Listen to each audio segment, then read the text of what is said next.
Assalamualaikum warahmatullahi wabarakatuh. Perkenalkan, nama saya Alkifari Salpuadi.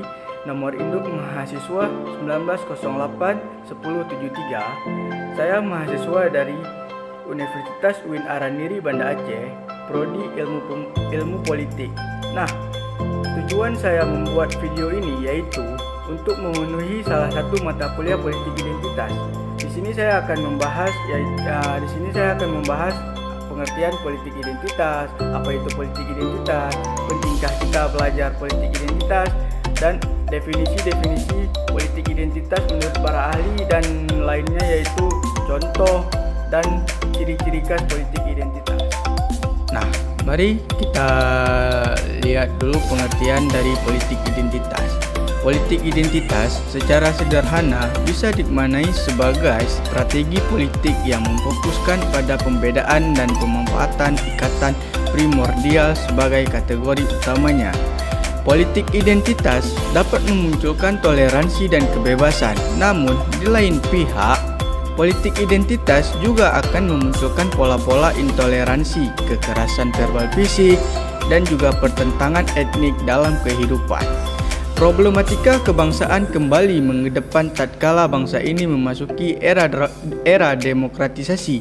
Hal itu terutama terkait dengan hadirnya berbagai ekspresi kebangkitan primordialisme di berbagai daerah yang melandaskan diri pada nilai-nilai keetnisan.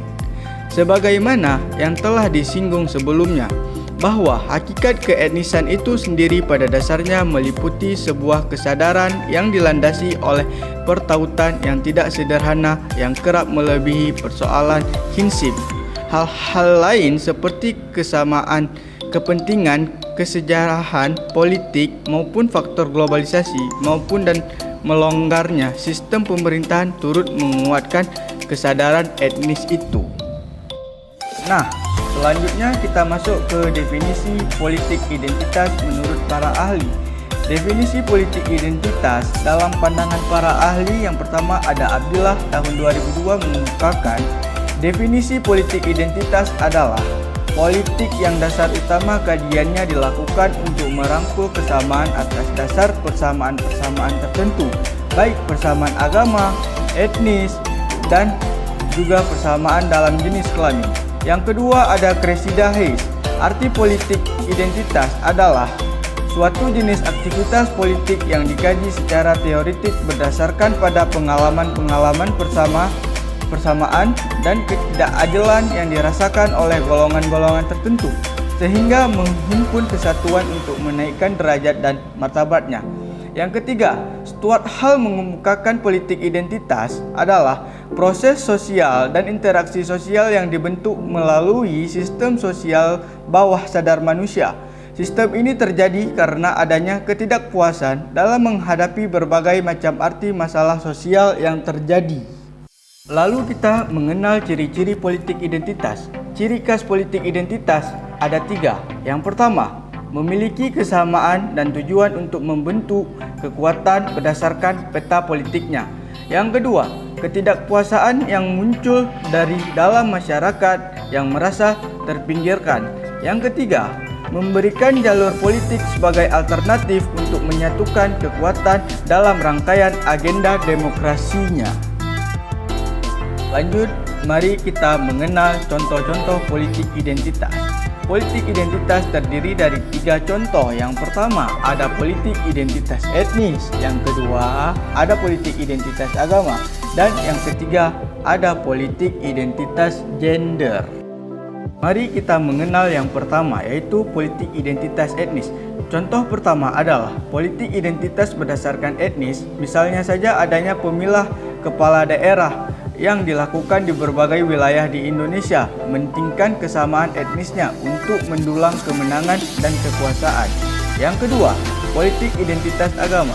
Contoh mengenai politik identitas agama, misalnya saja dalam terbentuknya PAN atau disebut dengan Partai Amanat Nasional yang didasari atas ketersaingan dengan PKB atau Partai Kebangkitan Bangsa. Dua sistem partai politik ini sama-sama memiliki simbol agama untuk mendulang kekuatan dan kemenangan. Adapun untuk PAN berbasis Muhammadiyah dan untuk PKB berbasis NU, yaitu Nahdlatul Ulama. Yang ketiga, politik identitas gender. Nah, jenis kelamin dan kesetaraan gender pada saat ini muncul berbagai salah satu politik identitas. Misalnya, adalah adanya kota khusus yang dilakukan pemerintah untuk memberikan kesempatan kepada para wanita berkarir di dunia politik. Tentu saja kondisi ini menjadikan timbulnya politik identitas, di mana kaum perempuan yang selama ini merasa terpinggirkan pada akhirnya bisa bersatu untuk memberikan dukungan dan mengutus keterwakilan perempuan dalam dunia politik. Nah, bagaimana sih pengaruh politik identitas Islam terhadap demokrasi di Indonesia? Nah, politik identitas Islam muncul dalam gelombang yang sangat besar setelah mobilisasi massa pada Pilkada Jakarta pada tahun 2016. Hal ini memiliki berbagai implikasi pada berbagai aspek kehidupan bernegara, termasuk juga terhadap demokrasi di Indonesia saat ini. Sedangkan Indonesia merupakan negara yang masih dalam tahap pembelajaran mengenai demokrasi. Dalam demokrasi, politik identitas memang diperbolehkan, tetapi politik identitas ini dilakukan berlebihan, maka akan memiliki pengaruh-pengaruh yang tidak baik. Terlebih di Indonesia yang mana masyarakatnya beragam, baik dari ras, suku, dan agama. Dalam hal ini, politik identitas yang muncul adalah politik identitas Islam. Untuk melihat latar belakang mengapa kemudian muncul politik identitas Islam yang kuat, paling tidak bisa dilihat dalam peta kelompok pemikir Islam oleh Abdullah Said. Menurutnya ada 6 kelompok pemikir Muslim era modern dengan perbedaan epistemologinya, yaitu yang pertama ada hukum tradisional. Kelompok ini menitik beratkan pada hukum-hukum fikih yang ditafsirkan dan dikembangkan oleh ulama pramodern. Yang kedua, ada teologi Islam Puritan. Kelompok ini menitik beratan pada dimensi etika dan doktrin Islam. Yang ketiga, ada politik Islam. Kelompok ini menitik beratkan pada aspek politik Islam yang pada akhirnya ingin mendirikan negara Islam. Yang keempat, ada Islam garis keras. Kelompok ini memiliki kecenderungan untuk berbuat kekerasan untuk melawan setiap individu yang kelompok yang dianggap lawan. Yang kelima, ada Muslim Scholar. Kelompok ini memiliki pemikiran bahwa agama bersifat privat.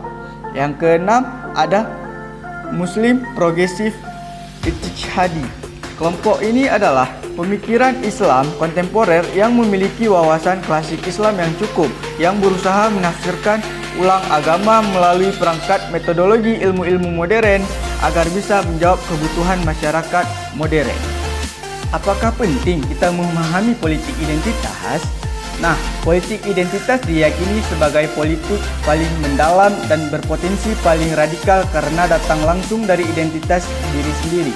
Sebagai lawan dari upaya untuk mengakhiri penindasan orang lain, The Combe River Collective merinci bagaimana pengalaman mereka sebagai perempuan kulit hitam berbeda dari wanita kulit putih, dan ini penting karena memahami cara-cara di mana penindasan rasial, ekonomi, gender, dan lainnya terkait dalam membentuk kehidupan mereka, membantu memastikan bahwa tidak ada yang bisa tertinggal. Secara substantif, politik identitas dikaitkan untuk kepentingan anggota dan quote, sebuah kelompok sosial yang merasa diperas dan tersingkir oleh dominasi arus besar dalam sebuah negara atau bangsa. Identitas itu sendiri bukan hanya soal agama, tapi juga bisa soal suku, ras, agama, jenis kelamin, dan lain-lain. Politik identitas pada dasarnya adalah situasi dan cara berpolitik yang mempersatukan kelompok karena adanya rasa ketidakadilan dan ketidakpuasan yang didasari oleh persamaan dari latar belakang. Para sejarah politik identitas yang berkembang di Indonesia sebenarnya sudah diterapkan pada masa awal-awal kemerdekaan Indonesia yang dilakukan oleh para tokoh-tokoh agama.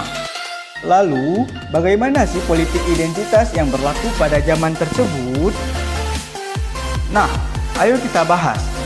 Pada sidang kedua BPUPKI yang membuat rancangan proklamasi atau Undang-Undang Dasar, perwakilan Nahdlatul Ulama pada kala itu Ki Haji Wahid Hasyim mengatakan bahwa presiden kita Indonesia harus seorang pemimpin yang muslim dan bahwa negara Indonesia harus berdasarkan Islam.